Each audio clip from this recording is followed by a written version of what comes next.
This is Paul. Now, in international law, we talked about humanitarian rights and how we as a nation don't have any legal obligation to enforce those. Yes. But I've been the victim of physical and psychological torture. Yes. Interrogation when being questioned, pooch, interviewed, arraigned. Yes. And then I've been the victim of physical and psychological torture while in jail. Yes. And this personal recognizance right now. Yeah. It's extrajudicial punishment to obligate a person to have a mental health evaluation. Yes. So that you can conceal your felony of false arrest, arbitrary detainment, right. And then the obstruction of my rights as a father. Phew. Now, arbitrarily depriving an individual of the liberty is prohibited by the United Nations. Yes, that division of the human rights. Yes. And then proper liberty, what's it say here? Cannot deprive an individual of their liberty without proper due process of law. Yes.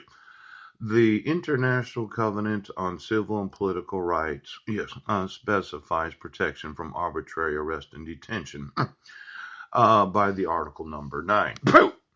Now, I'm going to want to use some international courts of law because I've emailed. Yes. And I said, well, this is actually a human rights violation and it does violate that international covenant. Yes. Now, for all of those that are members of the United Nations, oh, look at you. It's so good, Michael Bloomberg, that you volunteered to work with the United Nations when you were no longer the mayor of New York. Yes. And I don't care the size of a city. Pooch. You'll notice that the oath is the same. It's the same. Yeah, you could have 6 million residents in the city of New York. Yes.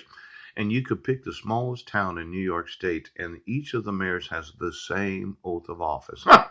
In fact, why don't you get me the smallest city in the state of New York? Yes. Isn't that right, Governor Cuomo?